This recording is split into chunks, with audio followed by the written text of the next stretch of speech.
नमस्कार दोस्तों। भारत सरकार की अग्निवीर योजना के बारे में कुछ चर्चा अभी भारत में बहुत गर्म हो रही है। भारत सरकार ने एक अग्निवीर जो सेना से संबंधित एक प्रकल्प लॉन्च किया है, उसकी कुछ क्रमबद्ध रूप से अपन जानते हैं कि क्या उसकी पात्रता है, कौन उसमें जा सकते हैं, क्या उसकी एलिजिबिलिटीज क्राइटेरिया है। तो 10 क्लास पास बच्चा उसमें भर्ती के लिए अप्लाई कर सकता है। फिजिकली मापदंड वो पहले ही जो थे सेना के वही रहने वाले हैं, जो आपकी जो भर्ती प्रक्रिया वही रहने वाली है। तो उसके बाद में 17.5 से लेकर के 21 साल तक की एज ग्रुप के बच्चे अप्लाई कर सकते हैं। 10 लाख ये टोटल इनका प्रोजेक्ट है, 10 लाख ये लेंगे इन ब्रेक्स में। अब इसके अलावा 4 साल का ये इसका जैसे शॉर्ट सर्विस कमीशन होता था, उसी तरह से ये सिर्फ 4 साल की सर्विस है। अब मुद्दा ये आता है कि 4 साल की सर्विस देने का क्या ऑब्जेक्ट है। जहां तक अपन बात करें कि आज यदि 10+4 इट मीन्स बच्चा सेकेंड ईयर में होता है, बीए पास कोर्स में होता है वो। तो आज बीए पास कोर्स में जो बच्चा जो है, जो विद्यार्थी है, उसकी आप फिजिकली स्टेटस देखो। 90% जो बच्चे हैं आजकल के जो एजुकेशनल सिस्टम के जो ट्रेप्ड बच्चे हैं, वो 90% फिजिकली अनफिट है। तो पहली बात, 4 साल आर्मी के टच में रहने से, उस ड्रेस को पहनकर चलने से निसंदेह ये तो मानना पड़ेगा कि उसका फिजिकली स्टेटस करंट जो सिस्टम से अच्छा होने वाला है। दूसरा ऑप्शन, मानसिक स्थिति।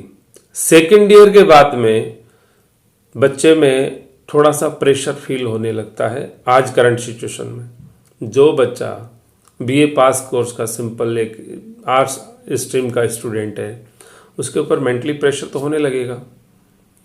तो उस मेंटली प्रेशर के बजाय अग्निवीर के पास में 4 साल बाद में कुछ हैंडसम अमाउंट होगा, कुछ उसकी सेविंग्स हो सकती है, क्योंकि कमा रहा तो सेविंग भी करेगा।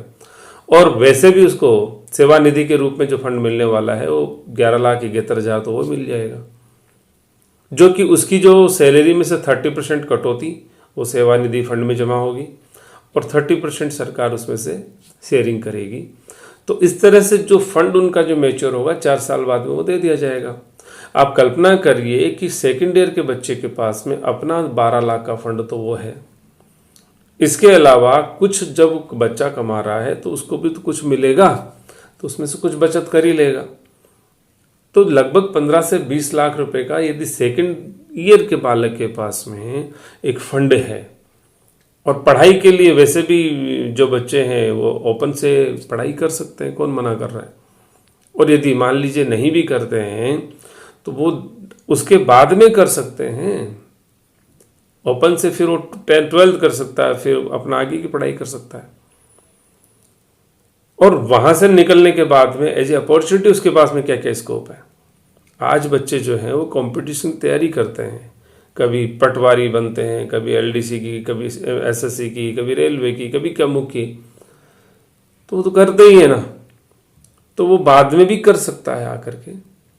लेकिन वहां पर एडवांटेज क्या होगा, एज ए एम्प्लॉयर यदि हम देखें तो जो बच्चा 4 साल एक अनुशासन डिसिप्लिन्ड लाइफ में रहा है, जिसका फिजिकली फिटनेस एक आम बच्चे से ज़्यादा अच्छा है, डेफिनेटली हर जो एम्प्लॉयर है उसी को प्राथमिकता देंगे। और वैसे भी पैरामिलिट्री फोर्सेस वगैरह में जब उस बच्चे को, अग्निवीर को क्यों नहीं प्राथमिकता देंगे। वो तैयार बच्चा मिल रहा है उनको, उस पर कुछ मेहनत नहीं करनी पड़ रही। राज्य सरकार की पुलिस भी उसको प्राथमिकता देगी। चलो ठीक है, सरकार उसका रिजर्व कोटा नहीं करे, कुछ उसका एक्स्ट्रा स्कोर ना रखे, फिर भी वो इन आम बच्चों के साथ में कॉम्पीट करेगा तो आगे रहने वाला है। इसके अलावा ये कोई कंपलसरी ऑप्शन तो सरकार दे नहीं रही कि साहब आप पे थोप दिया गया है कि बाकी अन्य सरकार में, जैसे कि मान लीजिए विदेशों में जो ऐसे कई कंट्रीज हैं जहाँ पर आपको कंपलसरी पार्ट है सेना में जाना, ऐसा तो कुछ है नहीं, आपके लिए ऑप्शनल है।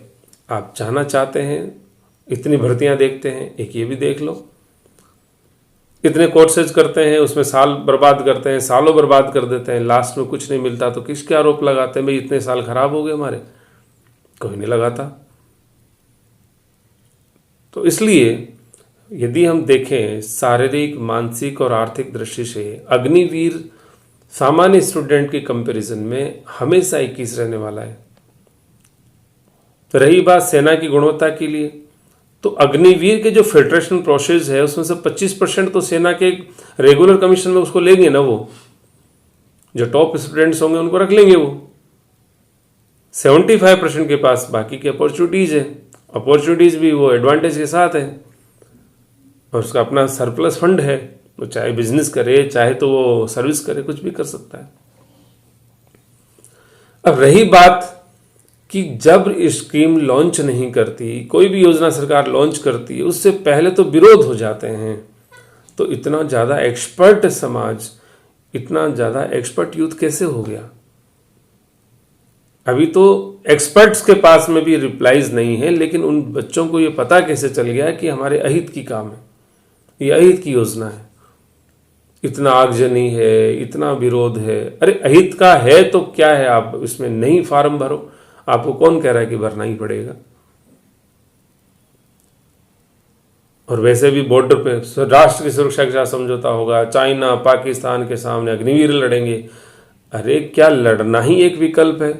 इतनी फाइट्स हुई हैं, इतनी आर्मी की जो बटालियंस हैं वहाँ पर कुछ सेलेक्टेड मार्शल कम्युनिटीज को या मार्शल बटालियंस को ही आगे करते हैं फाइट्स में। और वैसे भी बॉर्डर पे तो आर्मी रहती नहीं है, बीएसएफ रहती है। तो क्या लड़ने वाले ही फौज में जाते हैं, बाकी लोग सपोर्ट के लिए कुछ नहीं है? बाकी सपोर्ट सिस्टम भी होता है। टेरिटोरियल आर्मी का ये विंग ही एक काम करता है सपोर्ट सिस्टम का। तो डीएसी है, टेरिटोरियल आर्मी है, बाकी बहुत सारी जो पैरामिलिट्रीज हैं वो भी सपोर्ट करती हैं। तो यदि ऐसा कुछ है नहीं, यदि आपने समझा नहीं तो विरोध क्यों? देश को जलाने की जरूरत क्या है? तो इसके भी ऊपर ध्यान देना चाहिए कि ऐसी कौन सी अराजक शक्तियाँ हैं जो इस तरह का उपद्रव मचाती है, किसी योजना को लॉन्च करने से पहले ही उसका विरोध शुरू कर देती है। ये राष्ट्र के लिए सही नहीं है।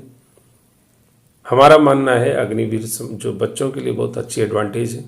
बच्चे जो मेंटली प्रेशर में रहते हैं, मानसिक अवसाद में रहते हैं, 90% यूथ फिजिकली और मेंटली अनफिट है, आर्थिक अवस्था उसकी खत्म है।